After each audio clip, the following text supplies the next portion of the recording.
All right, welcome everyone. I'm going to go ahead and start our show. One moment. Let's see.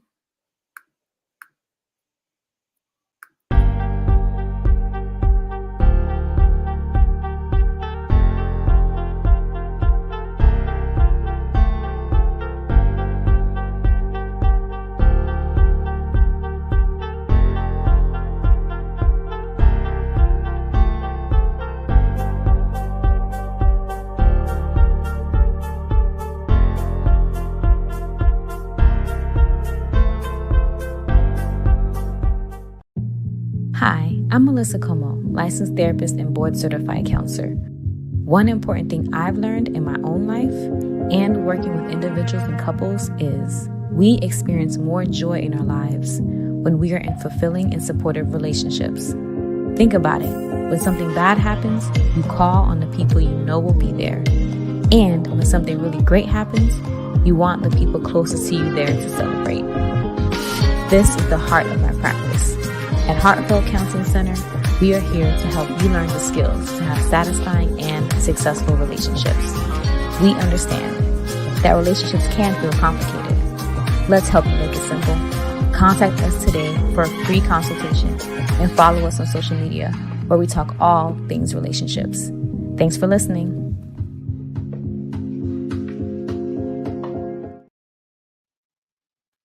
All right, welcome everyone. So we are here for our live talk that we like to do about monthly.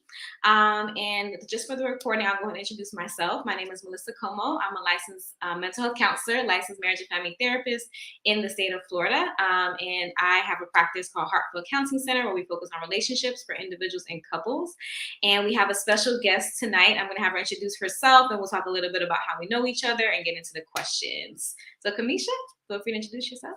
Hi, everyone. My name is Kamisha Joseph. I am a registered mental health counselor. I work with people of all ages pretty much. However, I specialize in seeing couples, and I got my degree in marriage and family and at University of Central Florida.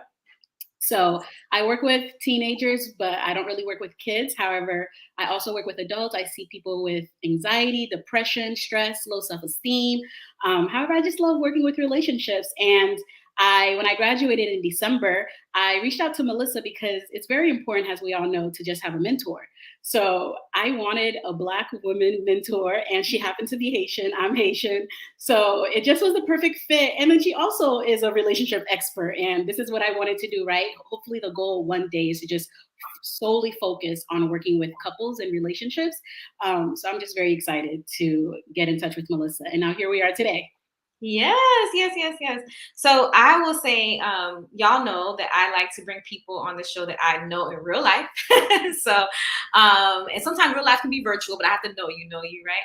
I think it's important because it allows for, the conversations to flow, and I want to support and highlight the people that I know and vice versa. And so Kamisha, I work with a lot of students. So I used to work for Florida State University and then University of Central Florida. Although her and I did not know each other when we were both there, I think at that time. However, she reached out to me, like she said. And so I have a passion working with students. And so whenever they call me for anything, I try my best to support them. But I felt like Kamisha stood out from a lot of students that I've talked to before. And so it was funny because she called once after she graduated, shared her aspirations, and I listened, like we're sisters, right? So our topic today is sisterhood. We'll talk about that. And ever since then, we've kept in contact and supported each other in different ways.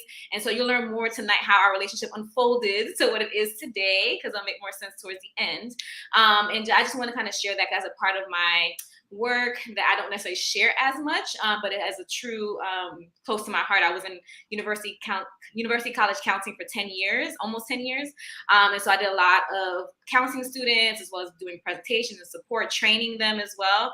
Kamisha just mentioned she just graduated. So this is an opportunity that I'm excited about to work more closely with her as we move forward, because I really care about students. Like she said, she's a Black woman, I'm a Black woman, she's Haitian, I'm Haitian. So it makes it a little more sweeter for us, right, Kamisha? Yes. I'm just so happy to have found you.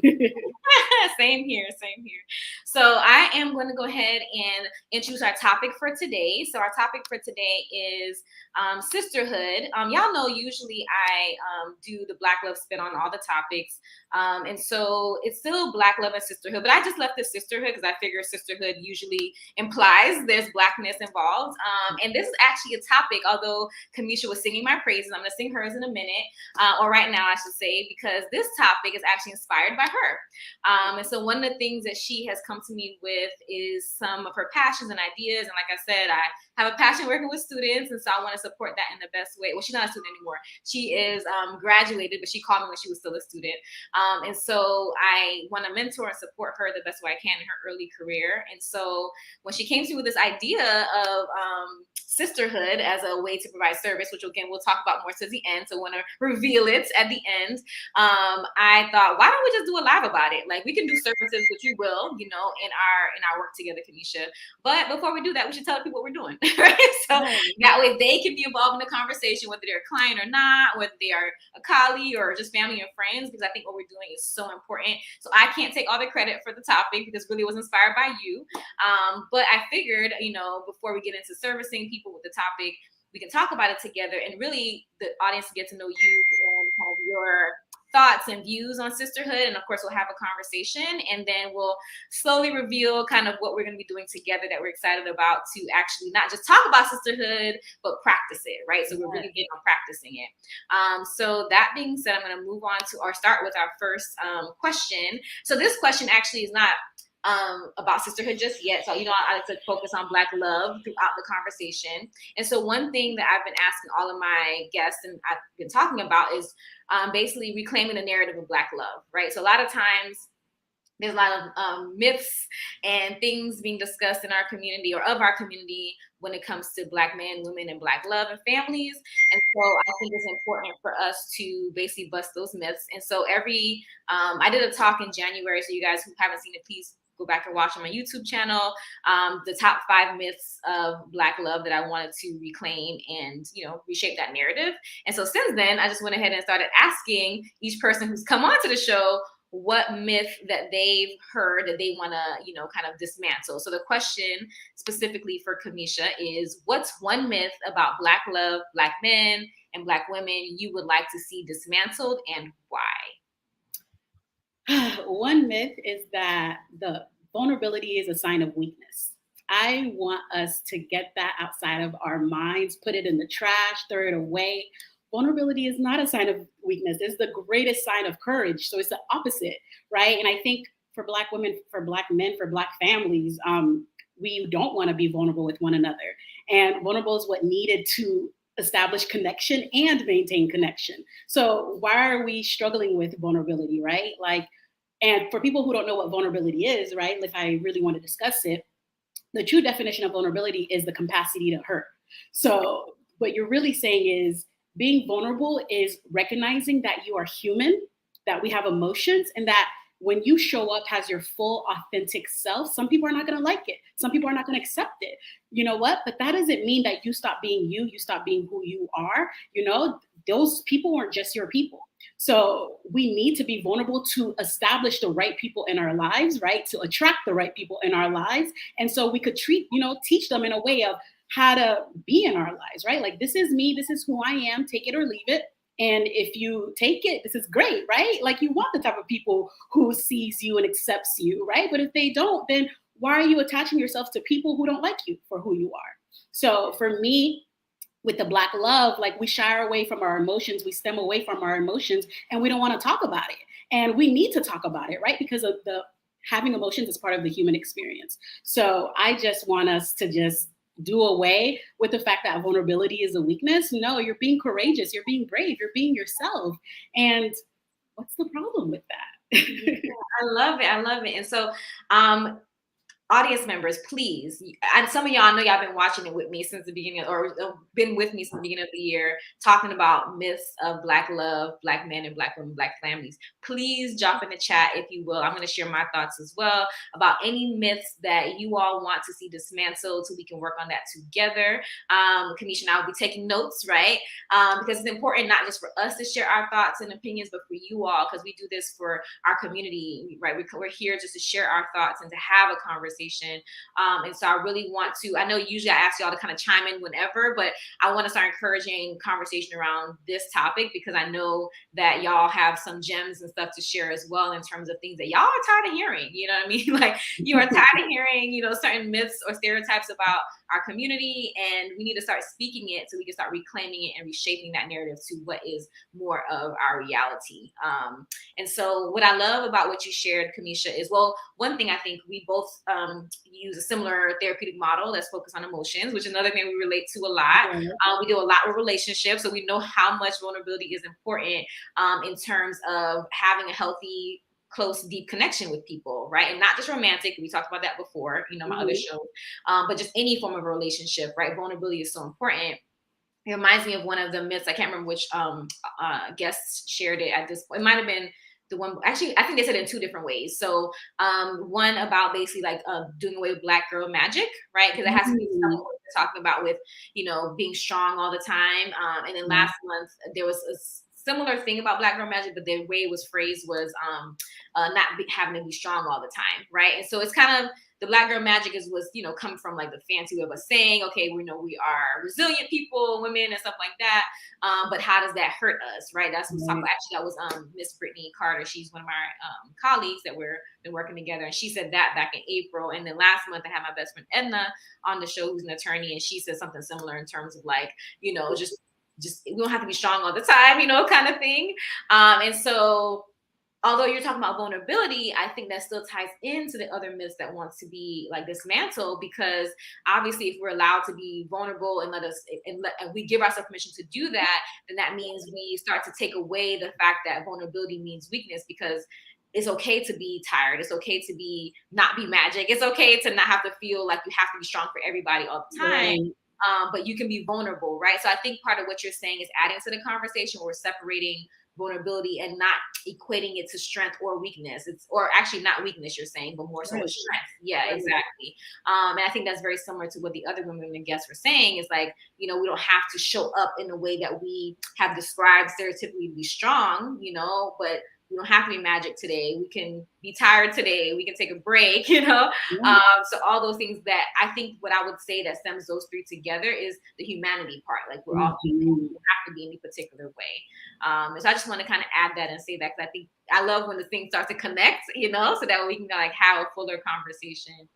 So please, audience members, go ahead and chime in what myths that you want to see dismantled. And I'll put them up on the screen, and we'll have a conversation about it, of course, as we move forward. So and Kamisha, of course, you chime in if anything I'm saying, you know, comes up to your mind. I'd love to continue the conversation with any questions. I think it's so interesting what you said about the Black girl magic, right? Like, I think you just sparked an idea in my mind. It's kind of like, yeah, we kind of do need to do away with that. Not to say that there is anything wrong with Black girl magic, but I think when we start putting labels onto things, people now feel this expectation or pressure upon themselves to meet that. So when they're like, they hear Black girl magic and they're wondering, oh, wow, why am I not? Like, am I not magic? Like, what do I have to do to be magic? It's not like you don't have to do anything, right? That's the whole basis of it. It's just that you are magical, right? There's no need, there's no pressure to reach a goal to become this brilliant Black girl that you are, where it's kind of like recognizing that you already have that inside of you. It's just that you need to see that for yourself. So you see, this is why things become like so aligned. Every time I have these shows, I promise I'm not making this up.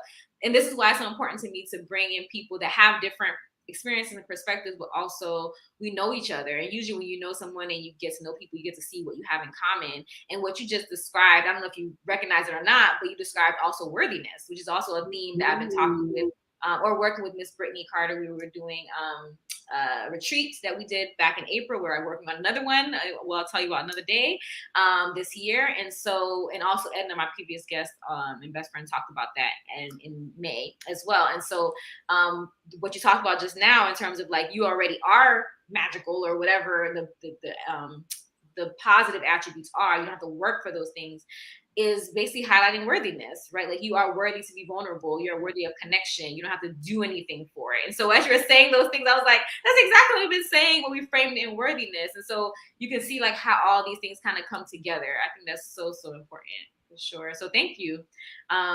We have a comment here. So I agree. So it's Haitian_speed says, I agree, because I don't think there's Black girl magic term for any other race or gender.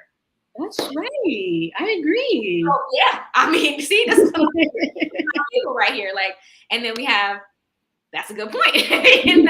So that's so true. So the fact that they even come up with these terms to, I guess, kind of explain our resiliency, or to, in other ways, also uplift ourselves. A lot of times what happens is that we have these false negative narratives that are put on us, and then we have to reshape and reclaim them in our own way, right? And so I think the Black girl magic does come from the fact that we had to always be strong, right? Because of our historical kind of situations and stuff as a Black and brown community.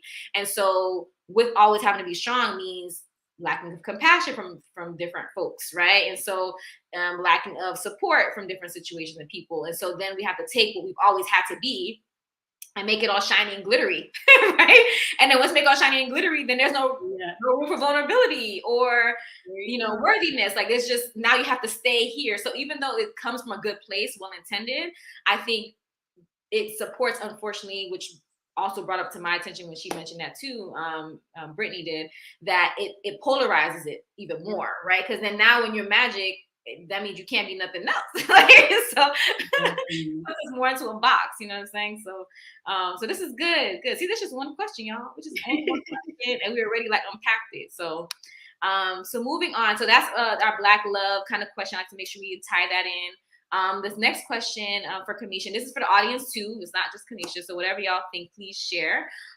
So Kamisha, what does sisterhood mean to you, and particularly to women of color? So, there's all types of women out there. So because we're talking about Black love and Black and brown women, I want to make sure we focus on that. So you can talk about it in general, and if you don't mind, kind of specifying for women of color as well. Yeah, for sure.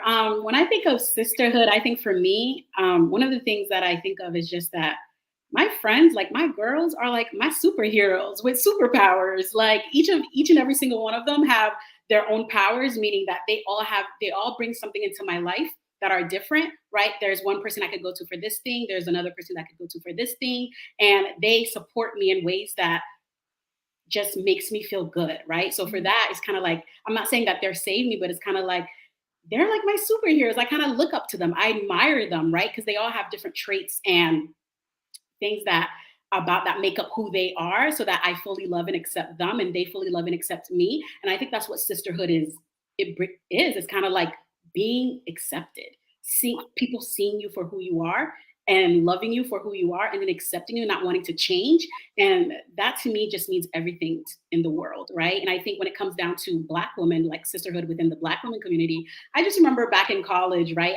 Both of the colleges that I went to, Florida Atlantic University and UCF, was predominantly white schools. So I didn't necessarily go to like SAMU or, HBCU. Yeah, I didn't go to any of that. So for me, I remember every time I would step into a classroom, I would just be like, I hope there's a Black girl. I hope there's a Black girl I could be friends with. Like, it's just something different about knowing somebody who knows your experience, knows what it's like to be a Black woman, knows what it's like to, battle through the same battles that they go through. So, and just having that culture aspect is so important, right? So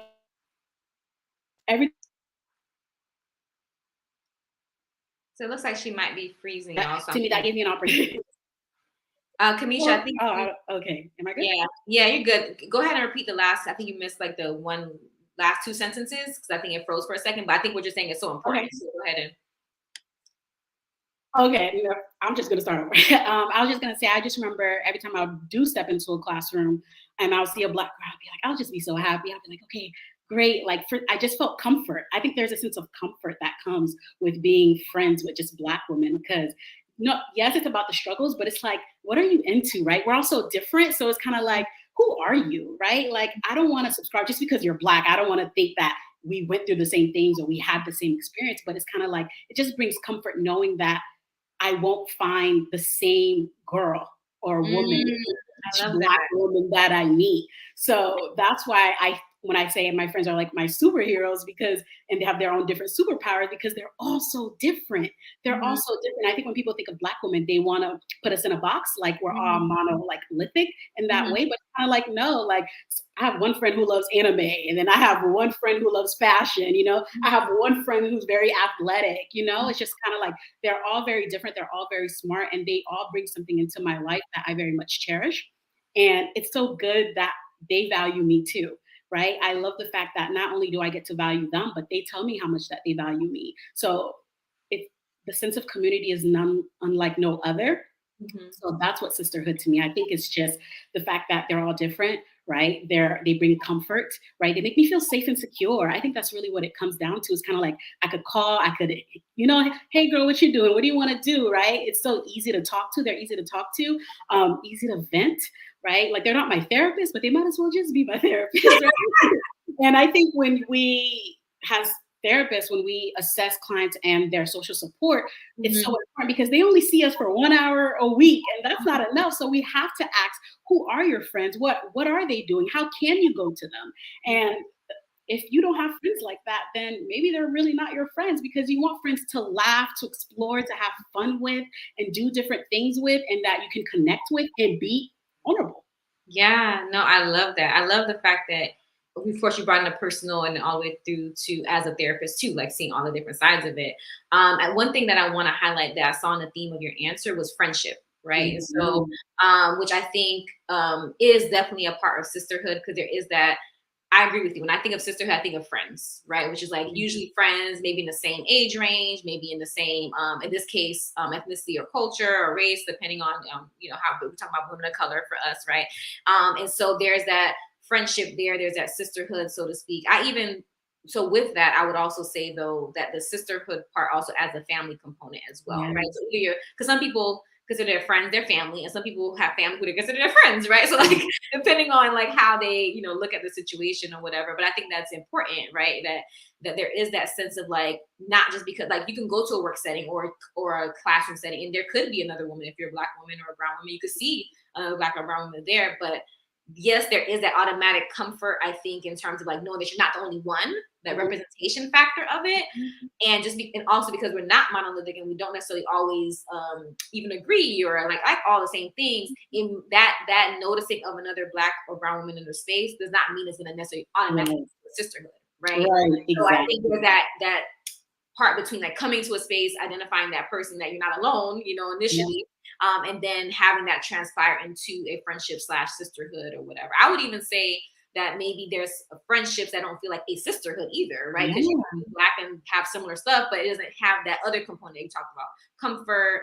You didn't say reliability, but reliability is a part of what you described, like being able to rely on each other and that kind of thing. And I say that from my personal experience as well. Like I've met a lot of people and I know a lot of people from my school to college to profession. And I do feel like the people that I'm around longer and have those certain experiences with, they feel more like a sister. So Edna, who came last week, last month, I consider that because she's a close friend of mine since high school. I have another really close friend, Cynthia, who I know since college. And I have a few other friends as well that I've known for a long time. And I think for me, what I would add to the sisterhood definition is also who's been there with you through certain things. And I think because you can know somebody for a long time and maybe they don't know much about you, necessarily, but you maybe think they're a cool person or you would hang out with them if you had time, all those different variations of your relationships with people. But the ones that I feel like transfer to a sisterhood, for me and my personal experience, involves some sharing, of experience, personal, not just because we're Black or whatever the case. I think it starts there and there's a potential for it to grow into a friendship or a sisterhood.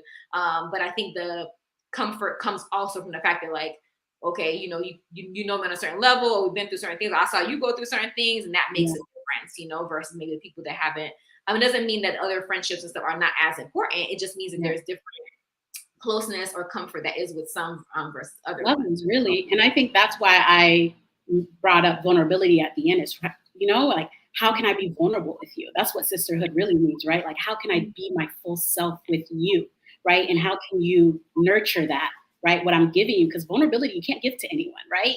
It comes, there's this level of trust, right? And I think that I like what you said, where it's kind of like we have to build up to that.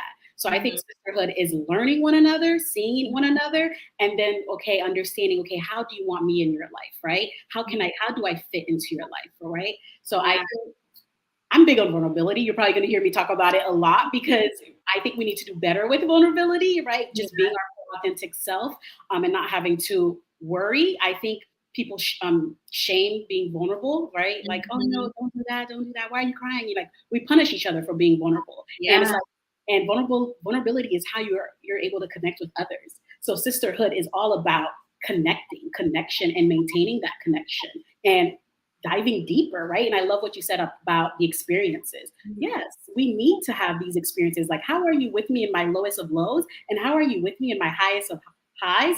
And how do we celebrate each other too? I think that's what sisterhood is also about, like celebrating one another, right? Celebrating our wins, even just celebrating our losses, because not every loss is really truly a loss, right? But how can you help me pivot to see that in a win? Exactly. I love that. And the other piece I was going to say too is, so I want to also, and this is real time. This is a live, right? This is actually I have in my sessions, in my meetings with Kamisha. Like I share my thoughts and I express. I'm very transparent, but I also, and Kamisha's very, I think the same way too. Like when we have a thought, you did that just now a few minutes ago. We want to revisit the thought and kind of expand. It's like real conversations, right? So what I want to say in terms of the sisterhood piece, we're on the same page. Sisterhood is like a deeper connection, just someone that you know what I mean? I will say, to add on to that too, that there could be a component. I don't know if I would call it sisterhood, maybe the component of the name, Kamisha, I'm not sure. But one thing I've been kind of like talking about since last year on my live talks to now is the importance of Black love in our community as a whole, not just romantically. And how I talk about it in terms of like concentric circles. I haven't talked about this in a while on the live, but for those of you just now coming and hearing this, the way I think about Black love is like it starts off with you, which is the self-love. And then if you have a romantic partner, then after that is you and your partner. So the circle outside of that. And then next could be, your family and friends and the community and so on and so forth. So I think in the Black love kind of, I call concentric circles, sisterhood is in that, right? And everyone's circles are different. Like I'm giving the general, but you may have family here, friends here, work here, that's up to you. But in the sense that we have a community, really what I'm talking about. And so I can also see how being in a class, going through a training, meeting somebody at the hair salon and just talking about hair for a couple hours, depending on how long you're there, can also give, I would say, a moment of sisterhood. Right. Right. Because I know I've been in situations where like, dang, I said all that to her. I don't even know. Like when you get so comfortable in those moments. I think that I believe, I don't know if I would call that a sisterhood of a friendship or like a over time kind of situation like we were just describing. But I do think that because of our shared experience as a community, and that we do long for that when we come to certain spaces, it allows for moments of connection and moments of sisterhood. Whether or not we let it grow into a friendship or go into a longer standing sisterhood, I think, is obviously depending on the situation. So I do want to throw that into the conversation because it wasn't initially like where my mind was going. And then I was like, hold up, I feel like I've met some people before that have felt like a sister, but I didn't know them. And some people I was like, okay, she's cool, they're cool. But I don't necessarily feel that. And so I want to kind of put it on the table. And I'm curious your thoughts, Kamisha, when you hear me say that, and I'll check the chat because we have some comments. I think what you just said is very much valid. It's kind of like, oh, I'm not alone. I think that's what you're trying to say. Oh, I'm not alone in this. Like you found a sister in me.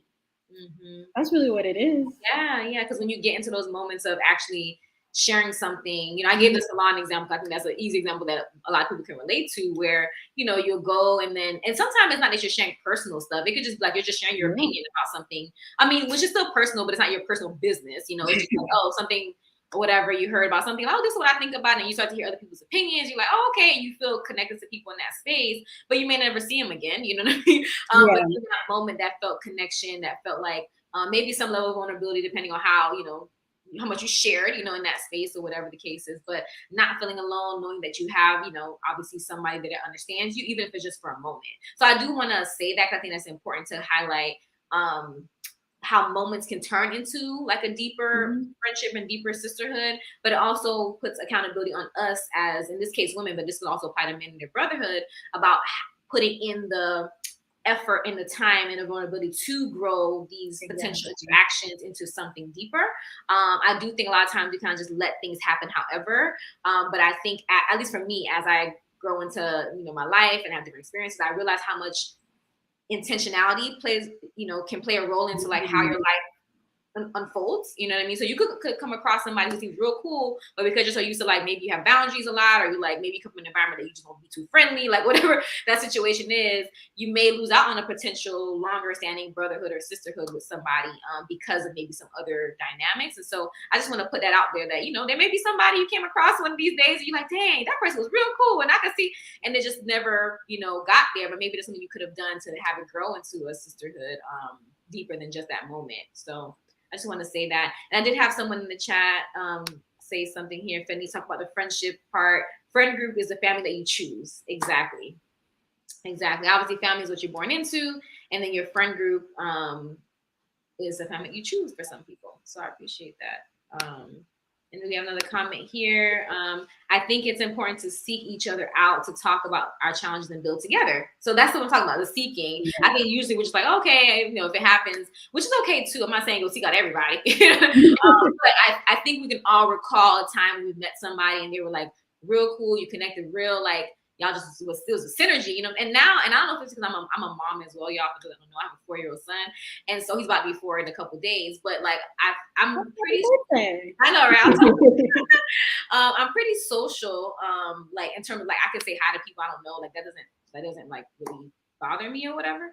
But like being his mom now, I'm trying to like make friends for him. So like now when I see other moms, that's another level of sisterhood. I'm like, oh, you got a 3-year-old too? You got a 4-year-old. So now that's another, and I'm like, I would never have, had I not become a mom, I would never know that level of sisterhood. Like I make friends not for me, but for him too. So I'm like, I'm making like double friends. Like, 2 for 1. Yeah, what was that?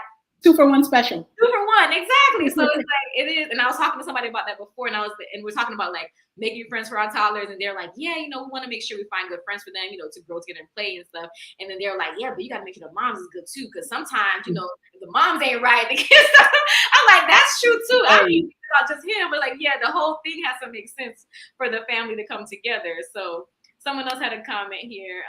Finding a sister in the most unexpected place is one of the best feelings. That's true. I love that, because you don't necessarily think it's gonna happen. So, all right. So that was fun. So let's see. The next question we're gonna move on to is talking more about sisterhood in a deep way. So I am happy we had that conversation about the momentary sisterhood because this question brings us deeper. So how, Kanisha, in your opinion, how can sisterhood be healing? And so this is also an opportunity for you to talk a little bit more about how you're going to help Heartfelt Counseling Center expand. So if you can answer the question first and then talk about what we're going to be doing to actually practice that as an agency. Yeah, so how can sisterhood be healing? First of all, I'm going to tell about what I just see as a therapist, right? So I work with a lot of Black women, right? And one of the things that I've been seeing is just the loneliness factor. So of course we assess for their social support and their, whoever they have in their lives. So whenever they're talking about some certain issues that they're coming up with in session, I'm like, and who do you have in your life, right, to help navigate this, right? Or how are you talking about this certain problem with the people in your life? The answer is I don't have anyone. And I'm like, what do you mean you don't have anyone? They're like, I have my friends, but I just don't feel close to them, or I don't feel as though I can talk to them about this, or we're friends, but they're like superficial friends. Like what you were saying before, right? There's friendship and then there's sisterhood. But friendship is needed for sisterhood, right? Like you could even have a sister, right? If you don't have like a real blood sister, if y'all are not friends, there's no sisterhood. Yeah. So for them, it's kind of like they do have people in their life, but they're just not talking about it because they feel as though they have to carry this burden. Oh, I have to do this by myself. And I think because society has taught Black women to, oh, you're alone. Like we're literally the bottom of the bottom of the bottom of the barrel, right? In society, and it's unfair. So because of that, I think unconsciously we've been trained to feel as though we have to navigate everything alone. So even then, people feel as though they can't even talk to the friends that they have in their life, and that's so unfair. So then, what does loneliness lead? It leads to anxiety, because it's kind of like, oh my goodness, how am I going to do this? Oh, by myself. Mm-hmm. Or they either have they do have somebody in their life, but they feel as though I can't put this onto their life. They don't need that, right? So they isolate. So there's loneliness, there's isolation, and when you have those things working together, what does that lead to? Depression. So now here we are. We have so many Black women who are anxious, who are depressed, and then if you want to take it to the extreme, who are suicidal, right? Mm-hmm. We need to talk about that, where people have they can't be vulnerable, right? They can't talk about what's burning them down. They can't talk about what's keeping them up at night. And the thing is, they have people in their life, but they don't know how to share themselves with others. And so how can sisterhood be healing? The exact opposite of that. Sharing yourself with others. That's really what it is. So it's kind of like just saying, hey, I'm here. I see you. I see you. I understand. And even if I don't understand, I'm listening. Sometimes we just want to be heard. We really just do want to be heard, and we need someone to talk to. That's why I'm like, for seeing a therapist 1 hour a week, it's great, right? We're going to give you the tools and resources that's needed to navigate whatever's in your life. But who's in your life to help carry some of this burden that you're carrying? It's unfair. Mm-hmm. So for me, sisterhood is how we heal each other. Yeah. That friendship is how we heal. Like, who can you call, right? Who can you laugh? Who can you do life with? When you don't have any of that, or when you do have that, but you feel as though it's not available to you, it's daunting to a person's soul. It really can. Yeah. So we need that friendship in our lives. We need to feel as though we're not alone. We need to, even if you're not going through my current struggle, can you just hear me out? Can you just show me some compassion? Can you just say, hey, like, girl, you got this. Can you affirm me? Sometimes it's hard to affirm ourselves. And that's another thing, what I realize with Black women, we don't know how to affirm ourselves. And I think that's where Black Girl Magic, or, like Strong Black Women was going for, but that's not what affirmation is. Affirmation is different for everyone. It really is. So you can't really subscribe Black Girl Magic to everyone, because first of all, we're already magical. We don't need to point that out, but it's just the fact that because we're all so different, we need someone to be able to say, hey, look, you're different, and that's okay. Yeah. Okay. We just want somebody in our lives to tell us we're already enough. We're already worthy. But the thing is, when you don't have that, of course, you're going to start believing it in your mind that, oh, I'm not enough. I'm not worthy. I am going to be alone. I can't make friends. Who's going to love and accept me? And when you get those thoughts into your head, no wonder, people show up to therapy, because they feel as though only their therapist is their supporter. So sisterhood is healing. Mm-hmm. No, I appreciate what you're sharing, because, as you're talking, I'm thinking about my clients, I'm thinking about my life, right? And so I think it's important to think about, well, I'll go with one part that you said, and we'll talk about different pieces of it, but just to highlight the professional part, right? So like the clients. And so what you talked about in terms of depression, anxiety, I don't know how many people know this, and I guess it would kind of be like a little teaching moment, but one of the things, I know you mentioned suicidal thoughts. So I know this kind of, we don't normally talk about these topics on the show, but I think it's important to say it because it exists. But sense of loneliness and feeling a burden is one of the I think there's a couple different factors, I can't remember all of them off the top of my head, but those are like two main factors that we look at for someone who's feeling depressed and feeling like, they may not want to be here anymore. And so a lot of times as therapists, our job is to help, like what Kamisha was saying, help them find their support system or connect to their support system they have already. That's one of the factors that if people have people they can lean on or people they can support them, the likelihood of them going down that route goes down, right? Even if it's just for that moment, we just get them to the next moment, that's fine too. But that's how deep sisterhood goes, right? That's not everyone's story, right? But I know that I've helped clients save their lives just by making a phone call, you know what I mean, to someone who answered, and that was a friend or sister or whatever. Of course, other people were involved, other clients, but I know there's other support systems too. Obviously, they have parents and different things, but when it comes to specifically just having a connection with people, when people feel like they're alone, they don't have a connection, they feel like a burden, those three coupled with the mood going down is like a worst case scenario for the client, and then also the therapist having to help keep them safe. So I want to highlight that when we're talking about healing, but healing can mean so many different things. There's trauma healing, there's breakup healing, there's, there's obviously depression, anxiety. There's so many different forms of healing that comes from something else.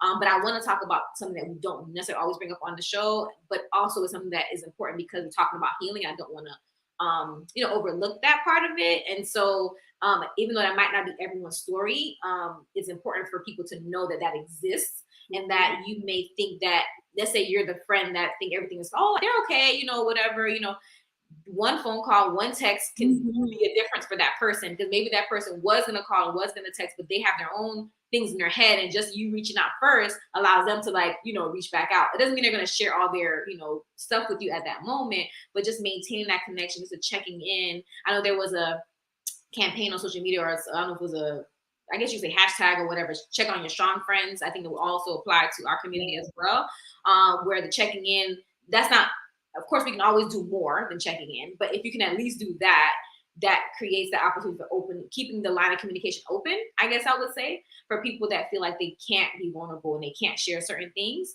because maybe at some point they will open up, or just, and I've even had clients to kind of report back to me, because that sometimes is their homework. It's like, okay, go text your friends. You know what I mean? And it might sound so silly, like people that's not in that space, but it's like sometimes people need someone to say, just text your friends, tell them, let them know how you're doing if they're not getting the response, like whatever direction, right?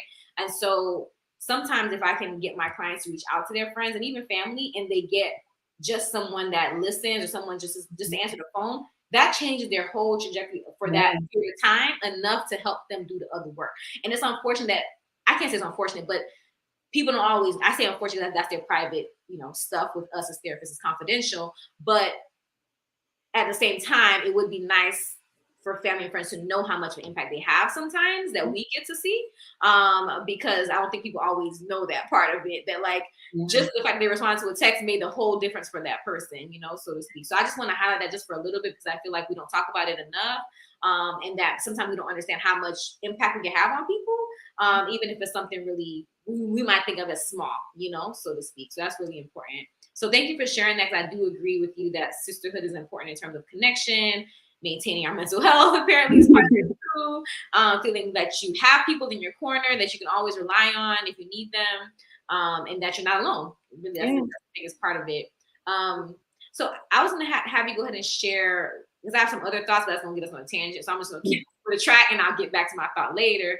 But share with the audience, if you don't mind, about your idea in terms of how you want to take your experience with your clients, your personal experience, to help create more sisterhood. I guess I'm going to say it that way. Yes. So like I said, I've been working with all these Black women, right, feeling lonely. And so I'm like, okay, so as therapists, what do? We try to search up, different resources to, give them out. And I'm looking for Black women support groups, and there weren't any. There weren't much out there for us, which, not surprising, right? It's hard to find good resources for Black women. So looking for resources for support group for Black women, I couldn't really find any. And then I'm like, I want to be the one, right? So I'm very much involved in the community. I want to be more involved in the community. And one of the ways is starting up Healing with My Sisters, right? I think as Black women, we have done such a good job of making it through. So I want to commend us for that, right? Because not many people could do it, right? The things that we've been through, and we do it alone, right? At this point, we're pretty much the head of most households. And that's unfortunate, right? Because a lot of the Black men are not at the head of the household. And that started from years ago, right? With the mass incarceration. So I want to give us our praise for doing it, but we don't need to do it anymore. We don't need to be alone anymore, right? And I think that's where I'm at, where it's kind of like, enough is enough of feeling alone. Enough is enough of feeling lonely. And that there is so many much more people out there who are going through the exact same thing, or who are going through different things, but feel the exact same way. So Melissa, you mentioned earlier how we operated off of the emotions theory. So what I'm thinking about doing is, what I am doing is starting up Healing with My Sisters, where we're going to talk about different emotions that we experience, but share commonalities. How do we share that commonality with one another, right? So this is going to be a group where we just purge, right? Just talk about our struggles, our challenges, what makes us feel good, what makes us feel really low, and then seeing how can we share that, right? Coming into a space to just being able to be like, okay, you're not alone. you're not allowing me through that too, or I went through something similar, or I could see why you would feel that way, right? So I want Black women to now get into a space of understanding one another, where we don't have to put each other down, but rather we could support one another, right? We can uplift one another.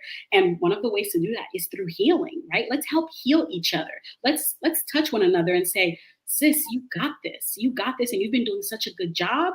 And I'm here now, right? If you come into this group and you're friends with everybody, that would be great. That would be the perfect goal for me. But at least I want one sister, one Black woman to come in and join this group to find one other Black woman to just have her at your side. So I just want to decrease loneliness and increase acceptance.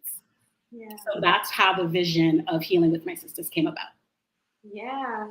So don't give me the credit, y'all. This is all Kamisha. So she came to me with this wonderful idea. We already, like I said earlier in the show, we talked about our relationship, how she just graduated. She reached out to me. I became a mentor to her for the past, I want to say almost like it has to be 2 years by now, Kamisha, because we've been talking for a while. Yeah. And so she's came to me since then. We've been working together and collaborating and talking on different things since then. And so this is the first time we had opportunity to make our mentor-mentee relationship / colleague relationship more official, right? So she has joined our family at Hartfield Counseling Center to offer this service to you all. It's going to be a support group virtually. So we get to touch women all over the state of Florida, right? Not just because we both are in Central Florida, but any Black woman who's in the state of Florida can access this group, which is amazing. And so she will be hosting this group and facilitating this group for Black women who want to connect, who want to find other women who they can relate to, who want to, help with any sense of loneliness, support. And yes, there's different. So Kamisha was sharing about the challenges of resources. So yes, there are groups out there for Black women. There's all different types, right? But I think what she was sharing is that there's limited. Like I know for me, I had shared I have a contact in Tallahassee where I used to work in Florida State University there. But the colleagues in Tallahassee, they're in the community. And I shared with them about Kamisha's group and they're like, oh my gosh, we need a group like this around here. And so what it told me was that although what Kamisha was saying is although there are some, spaces for Black women, we need more, basically. And so because we need more, instead of us saying, okay, we need more, Kamisha's like, why don't I just make a space for it, right? And I was like, yeah, girl, let's do it. And so she came to me with this idea and I wanted to only support it because first of all, it hits the clients I work with, of course, and I actually have clients who are already interested in her group as well. Because even though most of my clients come in for relationship issues, a lot of them come from romantic relationship issues. Some of them are already in couples counseling with me, some of them are individual, but they recognize that they need a space to connect with other women to talk about not just relationship issues, but everything else that's going on in their life, while they also build other relationships and friendship in this Healing with My Sisters group. So I think it's really important to highlight that, we don't want to only highlight what's missing, but as Kamisha is doing, want to fill that gap if we can, or pass on the idea to somebody else who can, you know what I mean? So that way we can be that impact. We want to practice Black love, practice sisterhood. We don't just want to talk about it. And so this is actually very similar to what I do with my clients. Like we do a lot of process in therapy and we talk about homework. Like what are we doing this next week or 2 weeks? Because like Kamisha said, you go to therapy once a week for an hour, if that. Some people come every other week. Yeah. And then they don't necessarily have, and they're not necessarily doing anything to build connection with people, or they have challenges maintaining that, or they have some anxieties about how to do that. And so this space, although it is a form of a therapeutic space in terms of, Kamisha who's trained to do therapy will be in that space. She's facilitating the space as a support space. So it's not necessarily fully therapeutic. Like she's not going to be doing interventions on people or any of that type of stuff. It's just her bringing women together who are going to be there for each other. And then we're going to organize a space so people have to figure out, and I will also say this, let me take a step back because me and my friends talk about this too. Like the older that you get or, more you in life, it's actually harder to make friends because, you're busy. If you have a partner or spouse, or if you have children, or if you're working multiple jobs or whatever you're doing, sometimes it's hard to just make a friend, so to speak. So this is definitely a space where it is a support group Our hope is that people can make contact and connection outside of that space. So that way it's not only confined to the space, we're thinking beyond that. But we understand that sometimes you have to be your own change, be the change, not just wait for it to happen. And so I was so excited when she came up with the idea to me and shared it with me. And all I wanted to do was support it for all the reasons that I just shared. So you already have some people. Okay, look at this. Oh, we got some great vision. Okay. And then we have, I love the vision. And then we have, I agree, great vision. I'll pass the word along. So we already have some supporters who are all about the group and the space. Again, this is Kamisha's group. I'm just helping her get the word out in the heartfelt, but really this is her baby. And I want to make sure that, we all support her vision, because it's not just her vision, but it's for all of our vision. Her vision connects with my vision, Black love. And so that's why I could not, turn away the offer of like being her mentor even further in facilitating this group and having it be something, really, really big, because I know it will be. So y'all go ahead and, if y'all have any questions about the group too, I didn't really put this in the agenda, but if y'all want to learn more about the group real quick as we do a couple more questions, please drop it in the chat as well. So that way, we can answer any questions y'all might have about it as we talk about our next couple of questions. Kamisha, is anything else you want to offer about the group before we move forward and wait for any comments? I'll explain more about the group towards the end. Okay, cool. All right. Keep us waiting, girl. All right. Keep us waiting. All right. So the next question. So I brought this question. I like this question because, like I said earlier, a lot of my clients come to me for romantic relationship issues. I market for any relationship, but people normally call for their partner issues, not necessarily other issues, although we talk about other issues as we come in, but they usually call for that. So people call me for romantic relationship issues, individual counseling, or couples counseling. And so as I was thinking about the topic that you were, the group that Kamisha is going to be running, and also the topic for tonight about sisterhood, it made me think about like the issues that my clients bring in as well, which is their partner, stuff. And I have my clients who come and talk about their partners have different sexual orientations. So some may be in same-sex relationships, some of them may be in heterosexual relationships, but the idea is that they're coming in with a romantic relationship concern, but also made me think, well, how can sisterhood help, romantic relationships? Because that's what I'm talking about with my clients. So the question for Kamisha, I'm curious, so she's a sisterhood expert here. What do you think, Kamisha? So how do you think having a healthy, strong sisterhood improves other relationships, such as romantic or even family? Like, how do you think that connects? Okay, so one of the things, as you were asking this question, is if you think about it, right? We always think, that girl or that woman has daddy issues, or we always so focus on the fact that, the mother and the son, they're too close. We don't like that. So we always give attention to those type of relationship, either, daddy and mother, or, son and mother, right? But we never really take a good look at Black women and their mothers. And we need to talk, I think there needs to be more light shed on the jealousy, right, aspect of that Black mothers feel towards their daughters. Woo, wait, hold on, pause.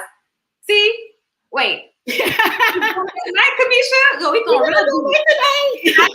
We prepped, but I trusted you. I was like, you can say whatever because I know we're on the same page. I'm ready. Okay, go. Now yes, I'm ready to snap some edges. Okay. No, but I think I'm so serious, right? I know I'm so serious. This is a serious topic that needs to be just shed more light. The jealousy that Black mothers feel towards their daughters, and how that's replicated in friendships, right? Because here, think about it.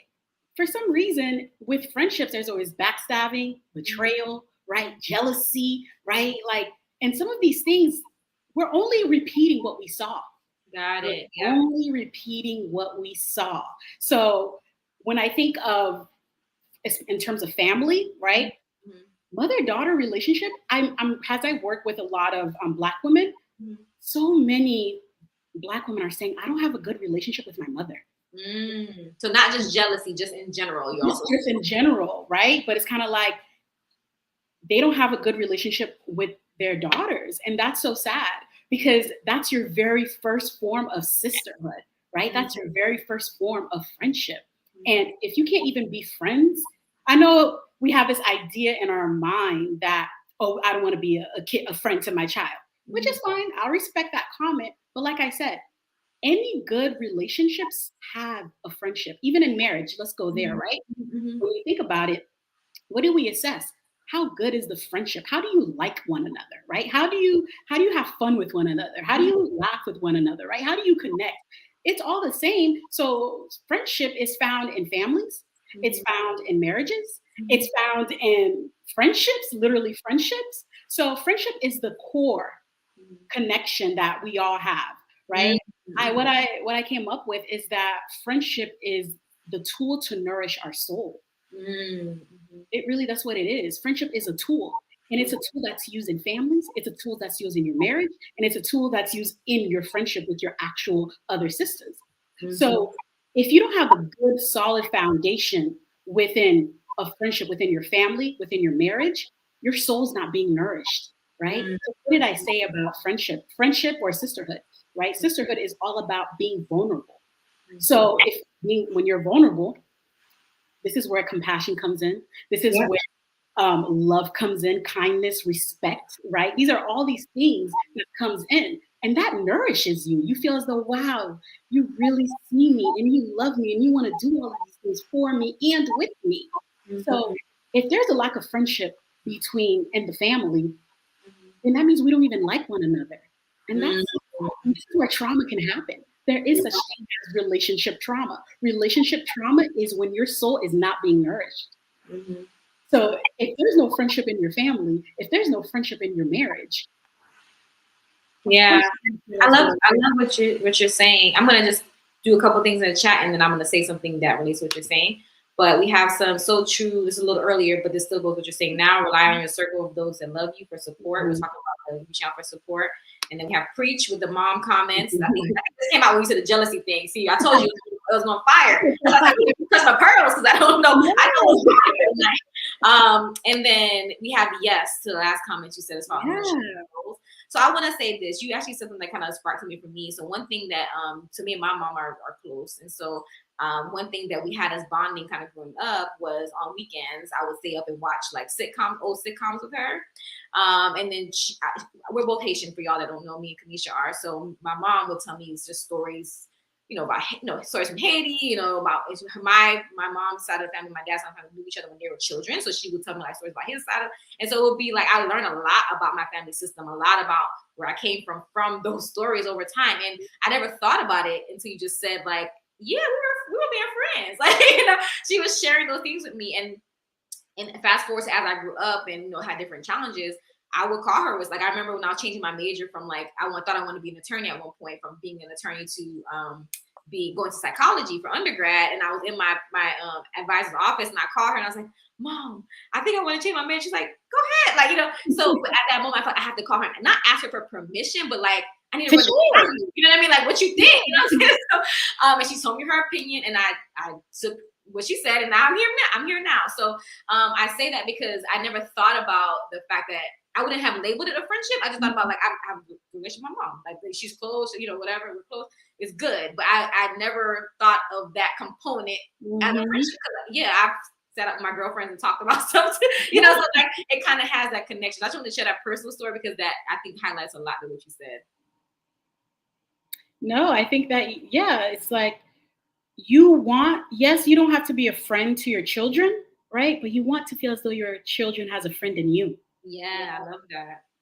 That's really what it comes down to. So sisterhood that's what it is, right? And then another thing is that our friendships, our friends are our mirrors, right? You see the way they choose to see you, they're a reflection of you and what you value.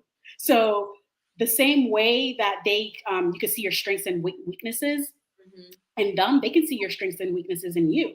And those same strengths and weaknesses could also be replicated in your marriage. They could also be replicated in your family. Like I said, our relationships is what we're repeating sometimes, right? We show up the same way sometimes within our families, within our marriages, within our friendships. So if you have your friends where they're able to call you out, hold you accountable, right, onto some of these things, it's kind of like, and you like that, then why do you have a problem when your husband's doing it? Why do you have a problem when your mom is doing it, but your friend could call you out, but your husband can't call you out? Like, you know what I'm saying? So I think I can preach for that. True. That's true. And it actually reminds me of, and it's funny because I also with my clients, I like to say like, they don't, sometimes I'm like so conversational with them that it doesn't feel like they're in therapy. Like they know the boundaries, like I'm their therapist, but I don't talk to them like a therapist per se. Like I have my own style, and so it almost feels like a friendship in a sense, right? With boundaries, of course. And so it's funny when you said that because I have couples where I like just give feedback, in terms of whatever the other person's saying, and kind of help them see each other. And I've had this question asked so many times where a partner will say, I'll say something to like rephrase it or whatever it is. And then they're like, oh, okay. And then the person will understand. So partner one will understand, okay, I see where you're coming from. And then partner two is like, well, how come when she said you heard her, when I said, and it's that's true. There's that, not only that we have a friendly interaction with my clients, but also there is these other relationships when it comes to family and romantic. Sometimes they have a lot of, it's kind of loaded with there's a lot of things.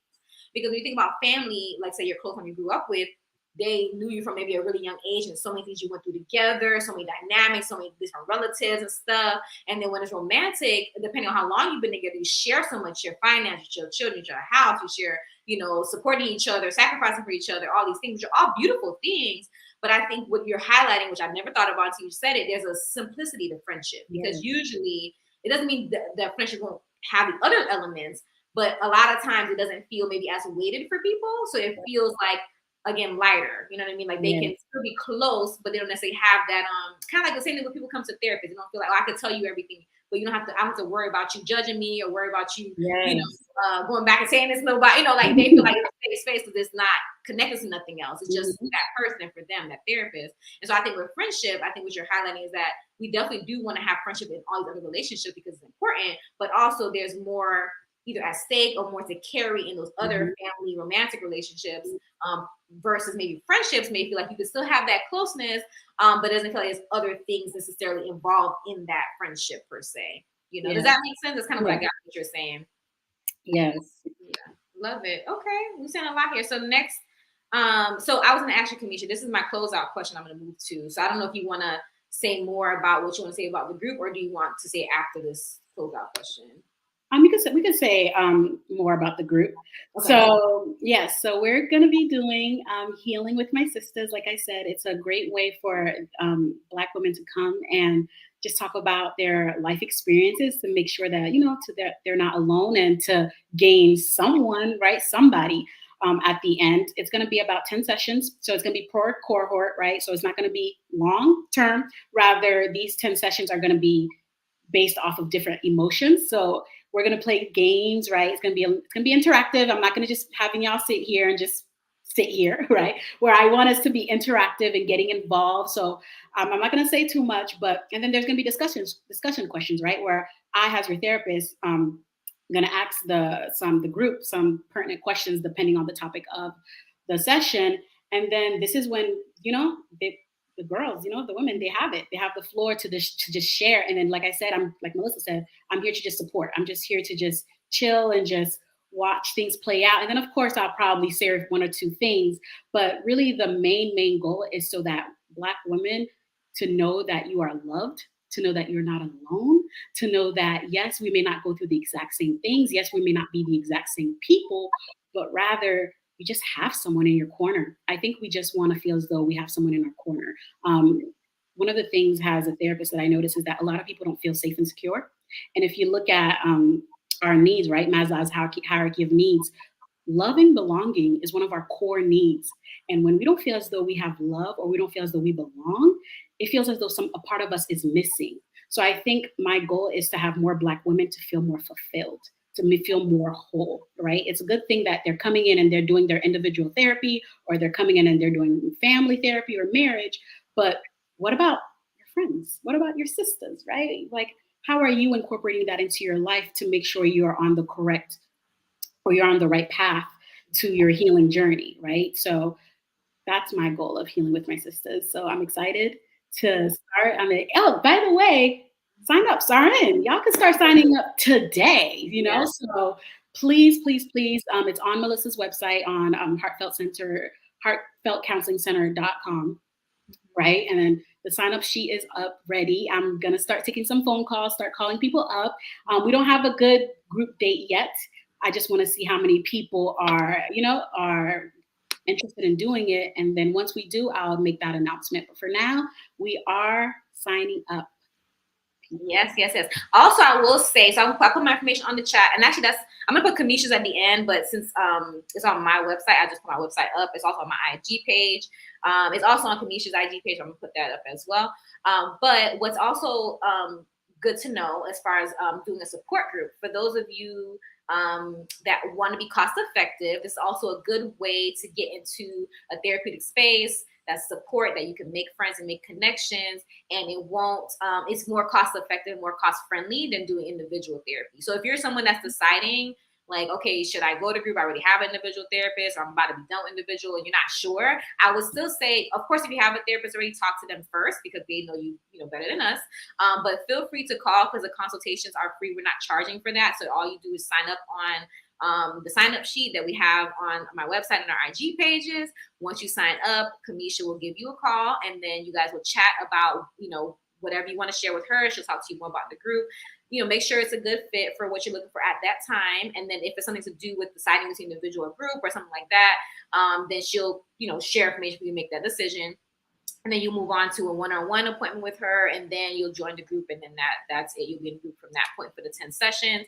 But I just want to say that because I think a lot of I know for me, Kamisha, I'm not sure with you, but I do have a lot of clients who call, or potential clients who call, and a lot of times they don't sign up is for financial reasons. And so that's another reason why I'm so excited that we are offering it, because at least for those that who are a good fit for the group, but maybe are not at a space to be able to pay or don't have insurance to pay for individual or marriage therapy, then they can, or couples counseling, then they can think about whether healing with my sisters is a good option for them, so that way they can still have a space to talk and connect with people about what they need to get support with, but not necessarily have to worry about the finances as much. So I do want to say that because I think that's something that I see come up a lot in my consultation calls is finances, and so this is a good way to still get support and have it be way more cost effective.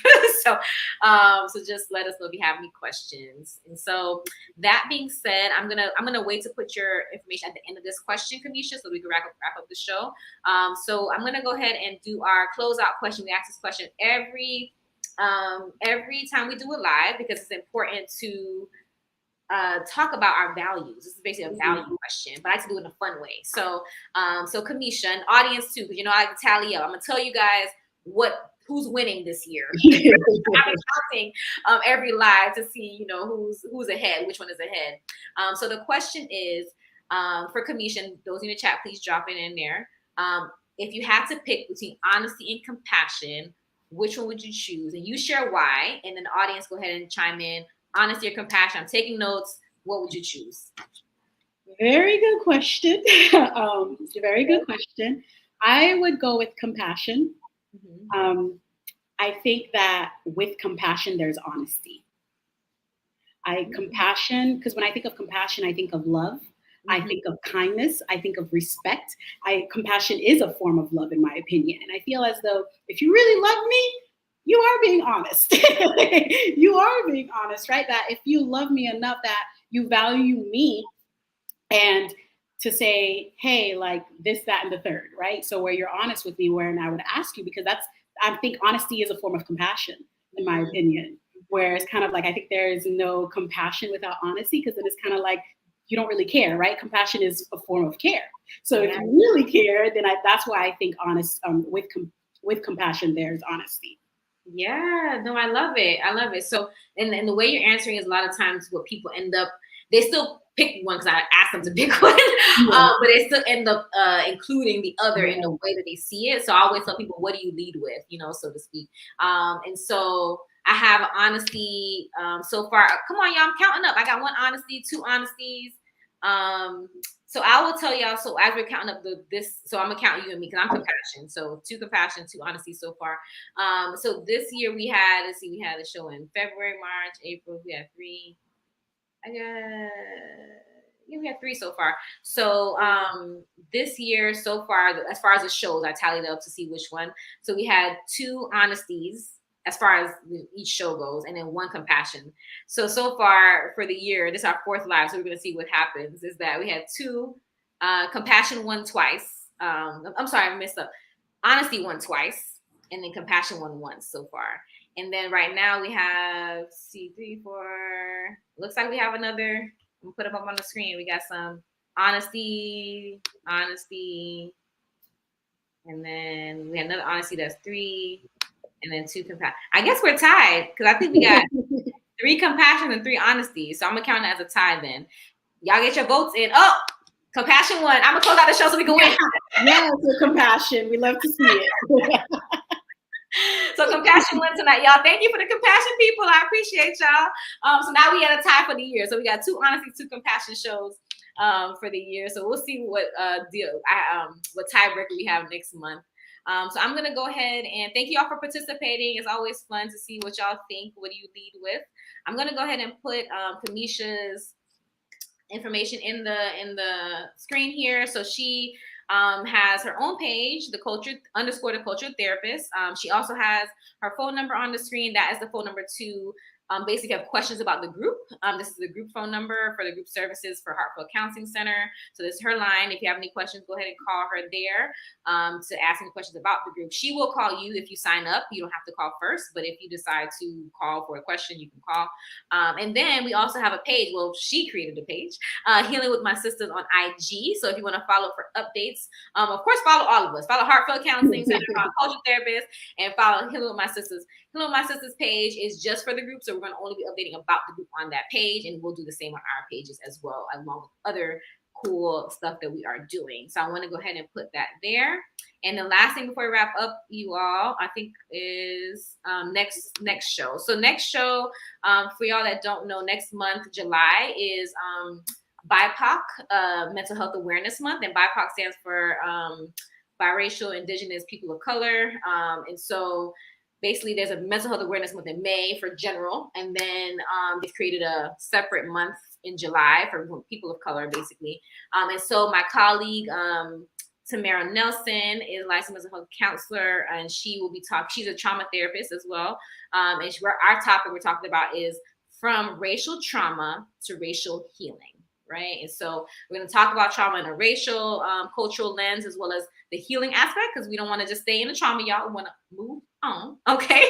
But we'll talk about that in a healthy way, how to do that with a trauma expert. She's a good colleague and friend of mine. I only bring people I know. Y'all know that. So I just want to let y'all know what to expect. And then we have compassion really won because we got another compassion in here. So all right. Thank you, Valerie, because you made sure that we all the way through because it was getting close. Yes, wow. Yes, yeah. So compassion won for the night. But that's it, y'all. I'm gonna go ahead and wrap us up for the show. Any last words, Kamisha, before we go? No, thank you so much, Melissa, for seeing in my vision and then believing in it, and then we're here, we're starting. So I'm very excited, and I thank you so much, and I appreciate you. Yeah, no worries. I appreciate you too. I'm looking forward to working with you further. You're part of the Heartfelt team, official, and you're going to be representing us so well. I'm so excited to offer this resource to everybody. So thanks for being with me. All right, y'all. Have a good night. Bye. Bye.